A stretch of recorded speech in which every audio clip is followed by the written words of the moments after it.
Ya, jangan lagi kita berkehendak sendiri ya. Kalau kita berkehendak sendiri itu susah. Lihat barang orang kita ngambil. Astagfirullahaladzim. Ya gitu ya. Matikan kehendak kita di situ. Ya, ini saya lanjut muzakaro ya. Bagaimana saya memahamkan kembali ya. Sebenarnya luas pemahaman ini ya, tapi saya sengaja ulang-ulang biar kita itu lebih matang ya, lebih paham.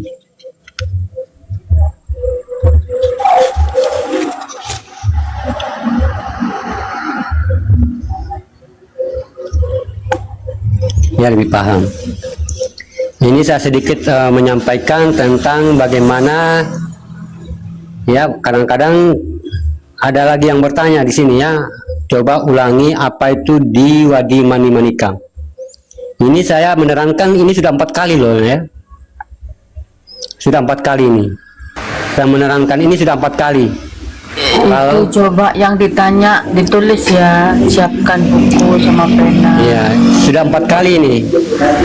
Mereka baru masuk itu nanya. Ya. Jadi Allah itu memiliki 12 makom ya. Nah, 12 makom. Nah, pertama ya 12 makom. Pertama 4 dulu ya, 4 Allah jadikan unsur nur. 4 unsur nur hayat Allah pada alam semesta ini.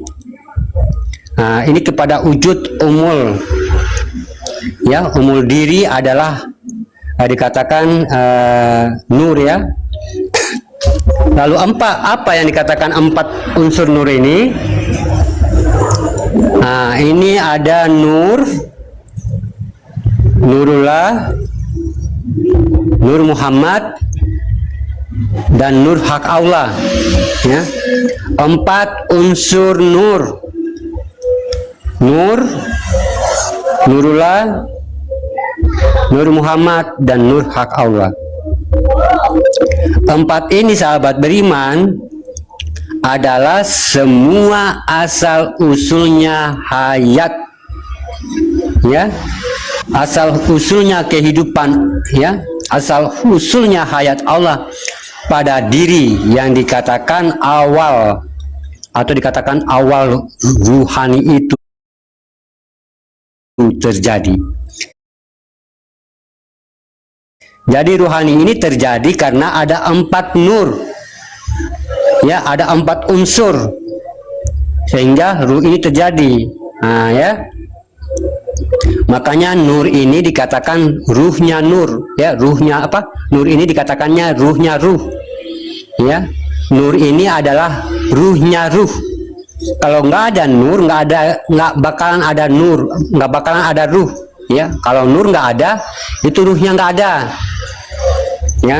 Nah, ini dia 4 unsur nur ini yang menjadikan 4 ya, dia menjadikan ruh ya. 4 unsur dia menjadikan ruh. Jadi ruh ini sudah terjadi ya, sudah terjadi karena ada 4 unsur tadi. Nur Muhammad, Nurullah, Nur Hak Allah dengan nur itu sendiri. Jadi sehingga muncullah ruh. Nah, tapi 4 daripada unsur zat yang mengawali 4 nur terjadi ya. Berarti nur ini terjadi karena ada 4 yang mengawali dia. Nah, pertama adalah ya, nah itu disebut dengan nah ini zat ya, Wadi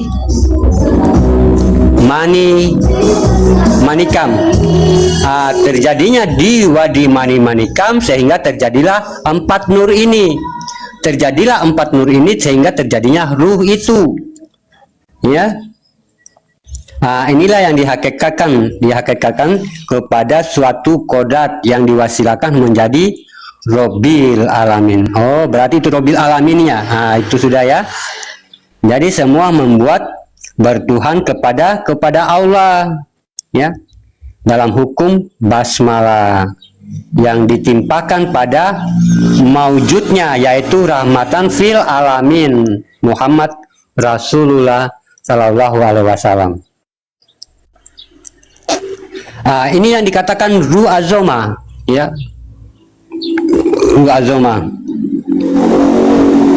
Ya, kalau Allah, artinya kalau Allah itu dia mengasih gelar Rasulullah itu di tingkat syafaat alam, ya, disebut dengan ruhul azoma.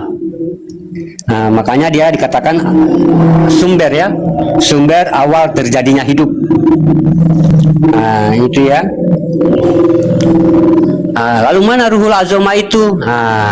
Jadi Allah ini juga telah mengatakan, ya, mukalifatun lil hawadis, atau dikatakan dalil inilah harus, artinya berlaku, ya, artinya karena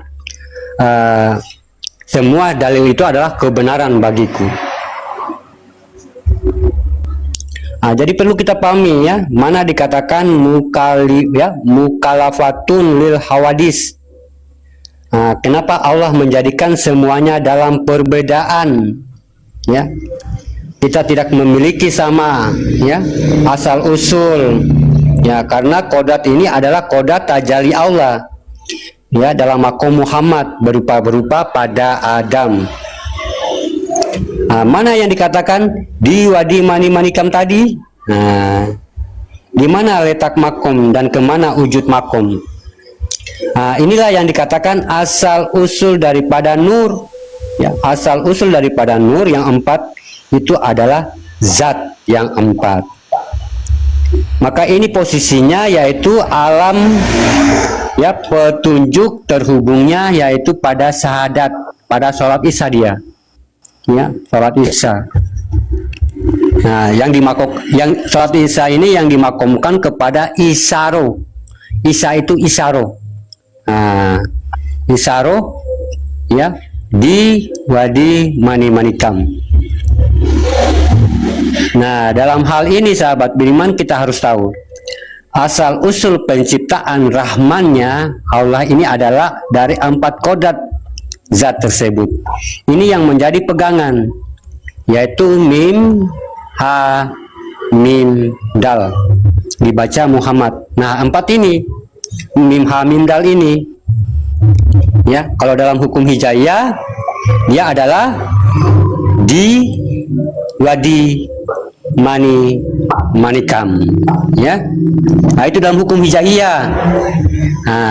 Kalau kodrat dia menjadi mim, ha, mim, dal. Gitu ya. Jadi mim, ha, mim, dal ini kalau dalam kodratnya Muhammad, ya. Kalau dalam hukum hijaiyahnya, oh ini yang di wadi manikam, ya. Ya. Jadi mana yang wadi, mana yang madi, mana yang mani, ya, harus kita paham. Ini disebut dengan kodrat izatullah, ya,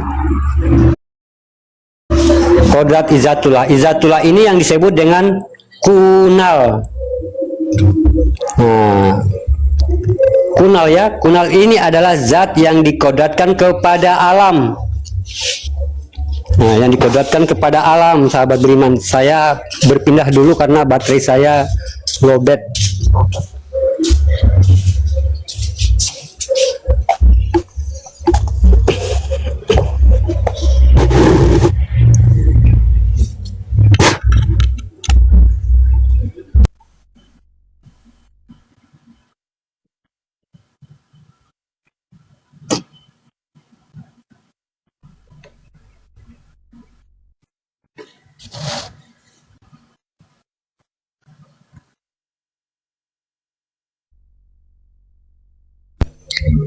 Ini yang disebut dengan kodrat izatullah. Izatullah inilah yang disebut dengan kunal. Kunal ini adalah zat yang dikodratkan kepada alam. Jadi kalau kita sudah mengerti bagaimana kita mendapatkan makomnya, apa yang dikatakan wadi, ya, wadi, wow, itu dikatakan dia, ya, wow, wadi, ya, dia katanya dia. Di ini perjalanan sirnya ya. Di wadi manikam. Di wadi itu di situ ada waw, huruf hijaiyahnya waw. Itu dikatakan dia. Sama halnya dengan alif lam lam ha, di tengah-tengah itu ada waw. Makanya dibaca au ya, Allah. Ya, karena dia di tengah-tengah hamzah ada huruf tenggelam. Ya, waw. Makanya juga kun fayakun, di tengah-tengah itu ada waw lagi ya, kun faw ya, fayau ya, fayaukun, kun fayaukun, ada waw di tengah-tengah. Berarti ada dia di situ. Kalau di itu ya, ini perjalanan rahasianya. Inilah perjalanan sirnya Allah kepada wujud alam ini. Lalu di mana wujud alam ini? Artinya bisa kita tersambung dengan kita. Kalau kita katakan, kan kita sering dengar ya, ada api, ada air, ada angin, ada tanah. Dan bagaimana di diri kita? Apa hubungannya? Hubungan kita dengan api, air, angin, tanah itu. Kalau memang manusia itu adalah umul sifat, ya, manusia itu adalah asal muasal semua terjadi. Kalau bukan engkau Muhammad, tak akan ada langit dan bumi. Berarti manusia itu asal muasal semua terjadi. Jadi yang ada pada alam, yang ada pada diri kita, ya. Gitu. Bagaimana kita bisa tahu kalau kita tidak mengkaji unsur kunalnya dulu, yaitu zat awal, ya, mereka itu jadi, ya. Berarti kita harus kaji kunalnya, ya. Nah, di sini kita akan mulai berpaham untuk mengetahui. Jadi yang dikatakan pertama, sahabat beriman, yaitu hubungan batin antara kodrat manusia dengan kodrat alam yang ada di manusia. Itu ada 4 hubungan batinnya. Pertama, hubungan batin wadi, hubungan batin madi, hubungan batin mani, hubungan batin manikam. Nah, inilah yang disinkronkan menjadi 4 tadi. Ya, segala yang berbentuk Rahman itu pasti 4. Maka Allah katakan bahwasanya bagaimanapun asal usul bumi ini, ya, nah ini dikatakan hakikat, ya, hakikatnya pada zat di diri kita. Ini hakikat asal usulnya. Jadi kalau dilihat asal usulnya, di mana kodratnya ini tadi, nah di sini kita akan melihat kembali. Pertama dikatakan mengenalnya adalah dari sisi batin wadi. Apa yang dikatakan batin wadi? Batin wadi itu Allah katakan la yakrifu ilallah. La yakrifu ilallah itu ini apa? Ya, la yakrifu ilallah itu tidak ada yang terlihat satupun melainkan batinnya Allah. Ya, batin itu kodrat ya, diri kita ini. Nah, berarti tidak ada satupun yang kelihatan ya, batin itu selain batinnya Allah. Nah, ini jatuhnya kemana? Jatuhnya berarti rupanya ada pada wujud merah, warnanya pada diri kita. Mana yang merah pada diri kita tuh? Ya, nah ini tersambungnya kemana? Kalau di diri kita yang merah itu. Dan ini kita akan uraikan. Jadi kalau makom yang 4 tadi sahabat beriman itu tetap pada posisi, ya, posisi mengikuti kolbi, atau dikatakan markubah jantung, atau dikatakan ma'ani pada kening, atau dikatakan makom sifat, ya, dan manikam pada jasad.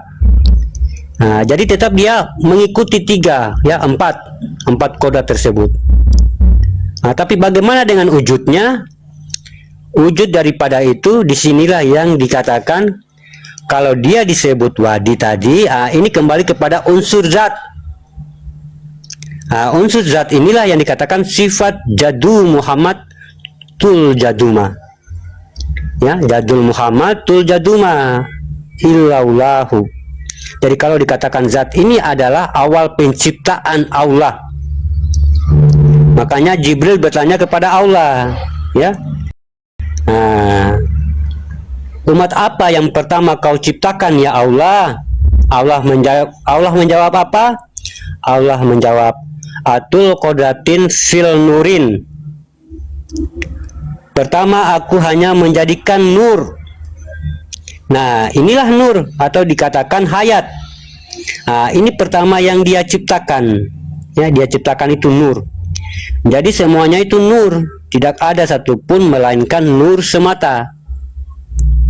Karena nur ini memuji, ya, memuji beribu-ribu tahun lamanya.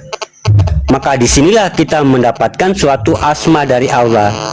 Bahwasan nur itu adalah ruhul azoma, ya, sumber semua hidup.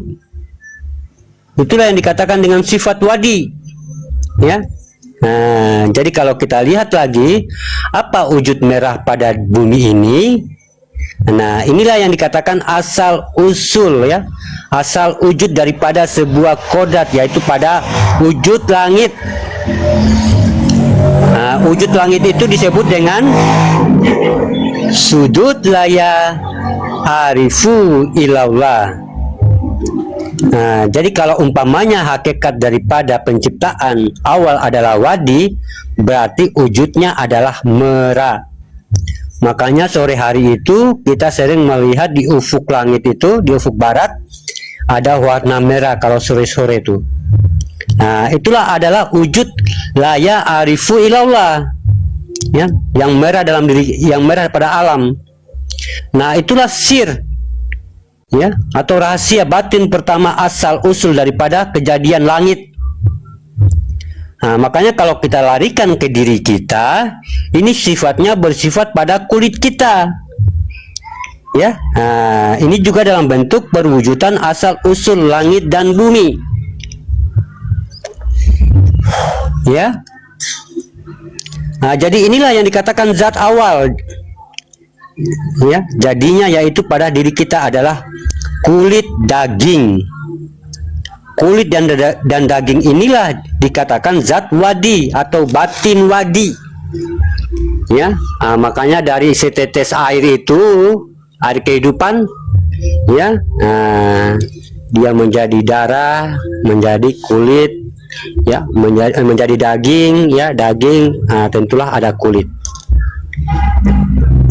Yang kedua adalah madi. Madi ini adalah berwujud rupanya dia hitam, ya. Kalau wujudnya madi bersifat, nah, ya, dia bersifat dia, maka dikatakan dengan la ma'buda illallah, ya, la ma'buda illallah.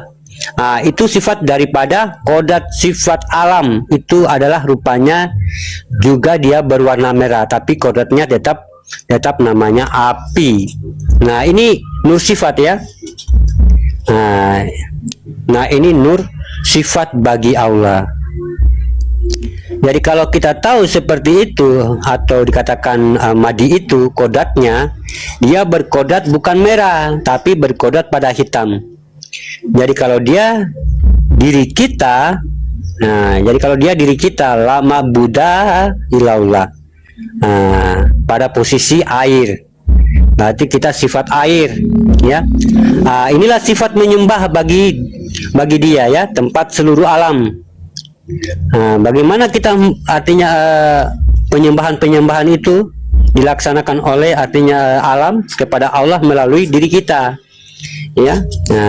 Makanya alam itu mereka menyembah kepada Allah, dia melalui di diri kita, ya. Alam itu bersujud kepada Allah itu melalui diri kita. Makanya kita ini membawa thayyibatulillah tadi, ya, dalam sholat. Makanya dia bilang hadapkan wajahmu, ya, hadapkan wajahmu kepada alam, ya. Nah, gitu, karena perantara alam ini kepada diri kita, ya. Karena apa? Karena alam inilah dari diri kita. Makanya mereka berzikir, ya, berzikir kepada Allah itu kita melalui perantara kita, ya, karena alam inilah yang membuat diri kita inilah yang membuat alam itu menjadi ada. Makanya dia sifat air ya. Inilah sifat penyembahan bagi alam itu ya. Tempat seluruh alam itu.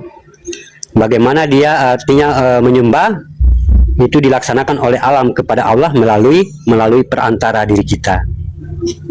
Yang ketiga adalah mani. Mani ini itu sifatnya adalah ma'ani ya. Posisinya pada kening kita. Dia rupanya putih. Ini yang berwujud pada kita itu ya, berupa akal dan pikiran ya. Jadi kejadian ini adalah sifatnya, makanya dikatakan lahu yuda ilallah. Jadi tidak ada lagi yang bisa bergerak selain daripada akal dan pikiran ya, pikiran kita ini. Makanya kita ini akal dan pikiran yang menggerakkan. Inilah alam tadi. Rupanya bersifat lahu yuda ilallah. Jadi kalau kita sudah mengerti lahu yuda ilallah ini makomnya di kening, maka kita lahu yuda ilallah. Berarti pikiran kita harus pikiran ma'ani ya. 7 itu jangan kita memiliki, harus kita bersifat lahu yuda ilallah ya, harus bersifat itu ya karena memang posisinya di kepala. Mana yang dikatakan akal dan pikiran tadi ya, pikiran bagi Allah, akal bagi Allah, bukan pikiran bagi kita ya. Memiliki akal juga kita memiliki ya. Kalau memang itu 7 hanya haknya Allah di situ, jangan kita merasa memiliki ya. Kalau kita mau menginginkan sifat lahu yuda ilallah. Waalaikumsalam warahmatullahi wabarakatuh. Yang keempat manikam ya. Dia berwujud warna kuning ya. Dia kejadiannya sifat nur di diri kita. Makom wujudnya dia batinnya. Makanya dikatakan lama yuda ilallah. Ini pada diri kita adalah nur, atau dikatakan hidup, atau dikatakan sifat hidup. Dia warnanya kuning. Ini dikatakan manikam. Jadi alam ini yang bersifat hidup kepada diri kita. Di sini baru kita memahami pada tingkat wujud daripada alam itu ya. Jadi kalau kita sudah memahami mana makna tersebut, maka kita harus tahu bagaimana kita mengendalikan alam semesta ini ya. Kalau kita artinya kalau manikam ini makomnya di pusar ya, di pusat makomnya. Jadi kalau kita sudah tahu kontak atau usul batin alam, batin artinya dikatakan tanah, air, api, angin, itu semua menuju 4 kodrat yang di dalam diri di wadi mani manikam, maka kita sucikan kodrat ini dengan kita mengkalamkan munajat-munajatnya ya, munajat-munajat diri mereka itu. Seperti saya sampaikan, kalau dia di wadi la ya'rifu illallah subhanallah subhanallah subhanallah. Berarti kita harus fokus pada sifat darah di diri kita yang rupanya merah ya, atau kulit ya, kulit bisa kepada daging ya, kulit nih kita lihat, kita pandang aja kulit. Itu wujudnya warna merah tuh. Asal usul daripada langit dan bumi ya. Yang kedua madi. Tadi wujudnya warna hitam. Kita sucikan warna hitam itu. Ini adalah kejadian air dalam diri kita ya. Air di luar diri kita itu adalah sifat air di bumi ya.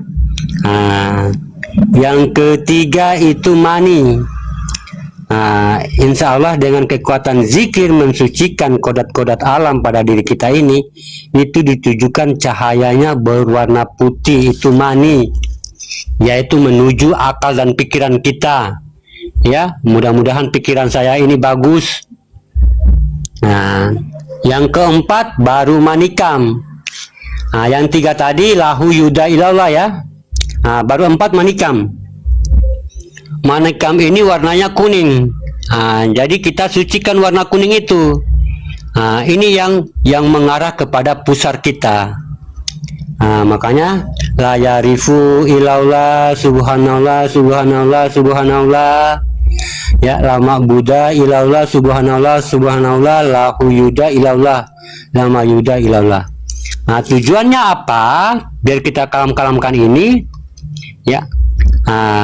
Biar mereka itu menjunjung tinggi diri kita, ya, menghormati kita, tunduk kepada kita.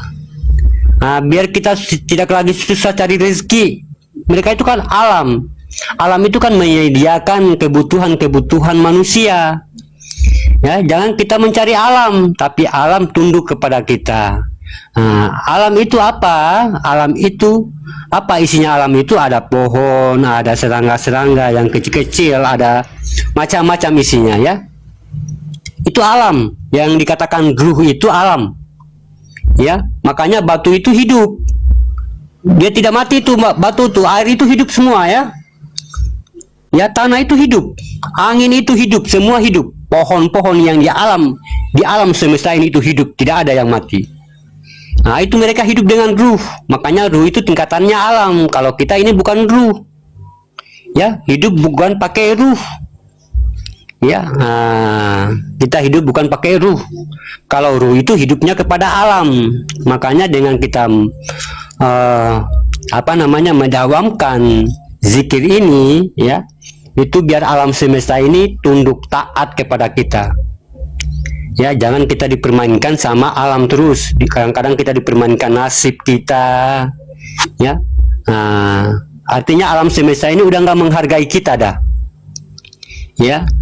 Kadang-kadang kenapa ada seseorang yang ada binatang, ya, binatang buas, binatang gitu, tapi kalau ketemu sama seseorang itu langsung binatang itu langsung tunduk, ya, langsung tunduk dia. Ada juga kenapa kita melihat orang yang mampu memberhentikan hujan. Ada juga orang yang kita mampu, ada kalanya kita melihat orang yang mampu menenangkan gelombang, ya, atau menenangkan badai. Karena mereka sudah paham, artinya alam semesta ini sudah tunduk kepada dirinya, ya. Makanya dikatakan di dalam Al-Quran, bukankah aku sudah menundukkan langit dan bumi untukmu? Dan sesungguhnya di antara itu ada tanda-tanda kebesaranku bagi orang-orang yang berpikir, ya. Gitu. Kalau kita dawamkan ini, sahabat beriman, ya, itu dia alam semesta ini sibuk gitu, ya, sibuk. Kalau kita lagi mau bermunajat cari kerja, ini alam ini sibuk dia. Saya yang temuin dia kerja, pokoknya saya yang layanin dia, pokoknya mereka itu berebutan. Makanya mereka itu senantiasa bertasbih untuk kita, ya, bertasbih, ya. Makanya kita cukup bagaimana mengucapkan alhamdulillahi robbil alamin, ya. Tuh alam tuh mengucapkan kepada kita tuh, ya. Gitu sahabat beriman, alhamdulillahi robbil alamin.